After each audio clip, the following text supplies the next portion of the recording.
monde, j'espère que vous allez bien. Je vous retrouve dans cette nouvelle vidéo pour vous parler des 3e et 4e semaines de confinement. Oui, j'ai fait un tir groupé parce que j'étais un peu à la bourre et que honnêtement je pense que ça justifiait pas de faire une vidéo par semaine. Donc écoutez, ces 2 dernières semaines ont été aussi différentes que les 2 premières. Je vous l'avais dit, la toute première avait été vraiment difficile, la deuxième était genre parfaite, genre voilà, Alice au pays des merveilles.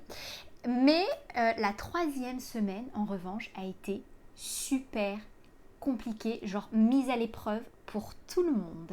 C'est-à-dire que mes enfants qui avaient été au début dans la difficulté de l'acceptation, ensuite dans l'acceptation et le smooth, 3e semaine était plus dans le truc genre ok les gars, donc ça va rester comme ça un bon moment. Et du coup je pense que ça a généré pas mal d'angoisse chez eux.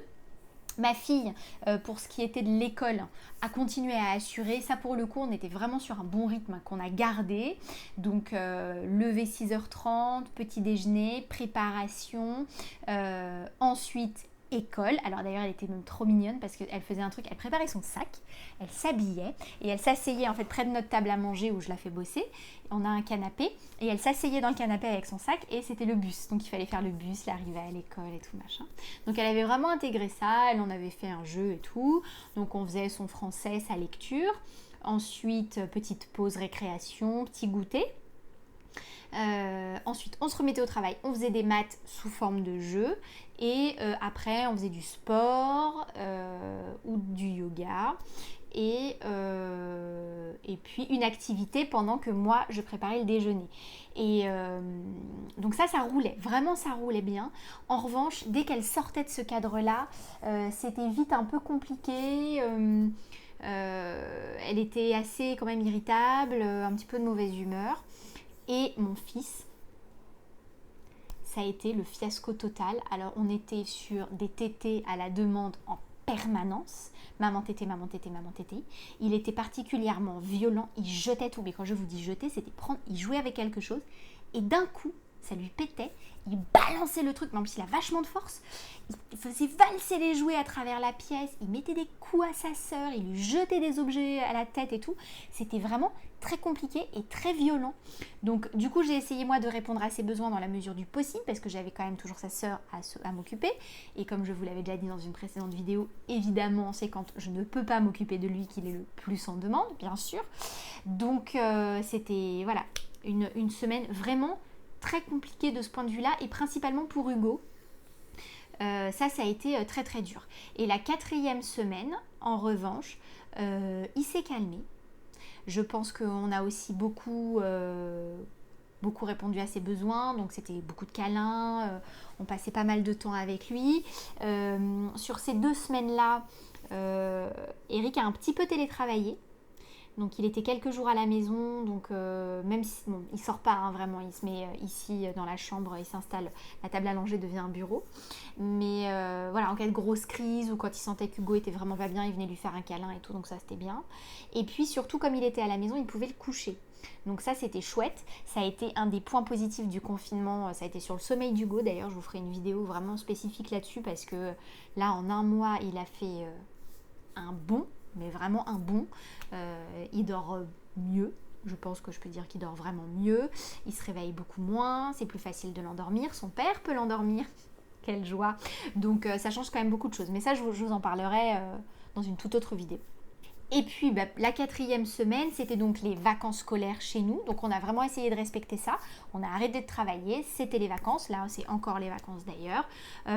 Donc c'était jeux, ils avaient la possibilité de regarder la télé s'ils avaient envie. C'était beaucoup de jeux en bas, etc. Je leur ai acheté une piscine. Alors, une piscine... C'est pas une piscine, c'est une aquaboulevard de jardin. Sauf que parmi les joies de la 4e semaine, donc j'ai acheté le truc. Je suis allée dans une jardinerie exprès pour ça, donc j'ai joué ma vie, parce que je suis sortie pour un besoin non essentiel. Une piscine, ce n'est pas essentiel. Mais voilà, et j'ai acheté ce truc-là assez cher quand même, genre 66 €. Voilà. Et 4 jours après, alors c'était un truc, t'as le bassin, tu as un petit toboggan intégré, tu as des machins gonflables et tout, c'est la folie. Sauf que les soudures sont sont pas assez bien faites. Et comme mes enfants sont un petit peu violents, le dessous du toboggan en fait s'est déchiré, la soudure s'est déchirée et du coup la piscine se vidait. Joie aux joies, donc voilà, donc moi qui suis un petit peu hystérique sur l'eau, ça m'a un petit peu stressée parce que du coup on l'a rempli 2 fois pour rien, donc ça a arrosé le gazon en dessous, mais c'est relou quand même. Donc ils avaient leur piscine, ils avaient leur trampoline, le petit voisin en bas et tout ça, donc vraiment très cool, ils en ont bien profité, ils en profitent encore, on a fait des gâteaux et tout, donc ça c'est vraiment très très chouette. Et puisqu'on parle bouffe, moi j'ai un petit peu aussi, je suis passée en mode survivaliste. Voilà. Vous aviez vu donc ma recette de yaourt, donc j'en fais plus que jamais, hein, je fais mes yaourts. Comme l'objectif est d'aller le moins possible au supermarché, parce que la dernière fois que j'y suis allée, j'ai poireauté genre plus d'1 heure avant de pouvoir rentrer. Donc ça c'est le genre de truc que je vais pas faire tous les 5 jours, voyez-vous. Donc si je peux aller au supermarché toutes les 2-3 semaines max, vraiment je vais pas me priver. Et donc là je fais mes yaourts, je fais tous mes gâteaux, donc les enfants ne mangent plus de gâteaux industriels, ils ne mangent plus de yaourts industriels, plus de desserts industriels, je fais du riz au lait, je fais des crèmes au chocolat, j'ai fait des crèmes renversées, des mousses au chocolat, enfin vraiment on est dans le...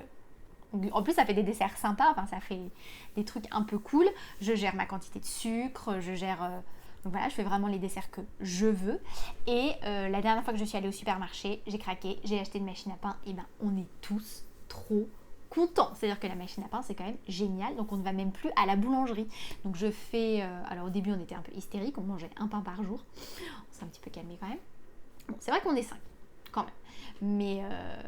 Mais bon voilà, et franchement j'adore. Donc je ne suis pas encore dans la phase où je commence à délirer un peu, à faire des pains aux olives, des fougasses et je ne sais trop quoi. Mais toujours est-il que je fais un pain simple qui convient à tout le monde, qui est très bon, qui sèche pas vite et tout ça.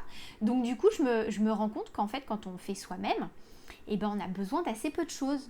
J'ai un imprimeur à côté de chez moi qui a mis en place un planning, donc on choisit les jours auxquels on veut... prendre des fruits et des légumes chez eux. Donc tu passes ta commande, ils t'envoient un WhatsApp, tu passes ta commande, ils te disent à quelle heure venir chercher, tu viens avec tes cabas, tu récupères tes trucs. Donc on mange plein de fruits et de légumes frais. Quasiment plus de produits industriels en fait. Vraiment plus, puisque je fais le pain, je fais les yaourts, je fais les desserts. Ce qui nous manque après au final c'est peut-être du jambon, du fromage. Et encore quand on n'en a plus, eh ben, on s'en passe. Donc mes courses moi c'est principalement du lait, des œufs, de la farine. Je me lâche un petit peu au rayon pâtisserie. Et puis c'est tout quoi. Donc je trouve ça plutôt cool et vraiment chouette. Et puis pour terminer, pour vous parler des activités que j'ai pu faire avec les enfants, très honnêtement, sur la 4e semaine de confinement, j'ai clairement levé le pied.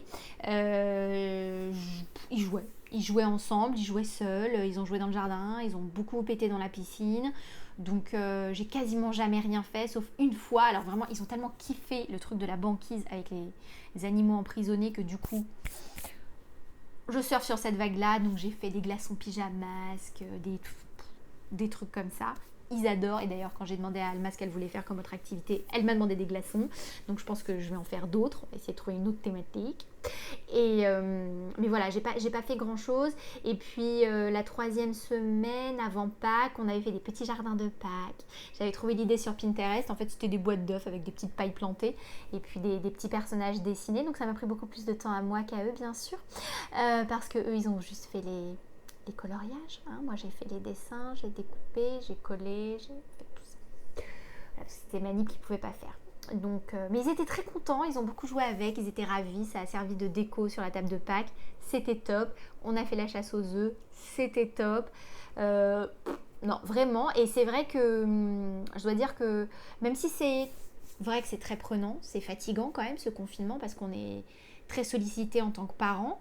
C'est vraiment du H24, 7 jours sur 7, for real. mais en même temps, je trouve ça agréable, encore une fois, de vraiment profiter pleinement des enfants. Ça, c'est chouette. Et autant, au tout début du confinement, je me demandais comment ça allait se passer, comment ils allaient gérer, etc.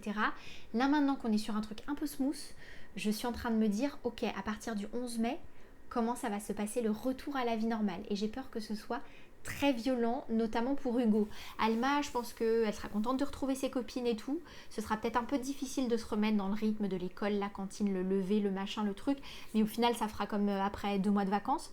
Mais ouais, je suis beaucoup plus inquiète sur Hugo qui, lui, est très, très fluctuant du point de vue des humeurs et de sa gestion de ses émotions et tout. Ça, c'est un peu difficile. Et j'avoue que moi, je suis assez souvent désarmée devant ça. Parce que j'essaie de comprendre, mais je n'y arrive pas toujours. Donc c'est vrai que c'est quand même un challenge de parents aussi, hein, le confinement. Mais sinon, dans l'ensemble, honnêtement, ça se passe bien. On en profite pour passer du temps en famille et ça, c'est chouette. Voilà pour ce bilan des 2 dernières semaines de confinement. Évidemment, je reste avec vous. On continue à prendre des nouvelles. De votre côté, continuez à me donner des vôtres. Je vois que vous êtes très actifs sur les réseaux sociaux. Bravo à vous et merci. Continuez à rester chez vous, à être prudent, à prendre soin de vous. C'est vrai qu'il y a beaucoup de dérives ces temps-ci. On voit qu'il y a beaucoup de gens qui respectent pas le confinement. Après, je comprends, hein, c'est très dur. C'est vraiment très dur. C'est pas évident quand on est dans un appartement avec plusieurs enfants, qu'on n'a pas de jardin, qu'on n'a pas d'extérieur, voilà. Je sais que c'est dur, mais malgré ça, si on commence tous à ne pas respecter ni les gestes barrières, ni les règles de sécurité, etc., on va pas s'en sortir. Et je pense qu'on a tous envie que le 11 mai, ça s'arrête vraiment. Donc voilà, respectons ces règles, vraiment, je ne peux que vous encourager à faire ça. Sinon, je vous embrasse fort. Si vous avez aimé cette vidéo, mettez-lui un petit pouce en l'air. N'hésitez pas à vous abonner à la chaîne si ce n'est pas encore le cas. Et puis on se retrouve sur mes réseaux sociaux, Instagram et Facebook. Gros bisous, à la semaine prochaine.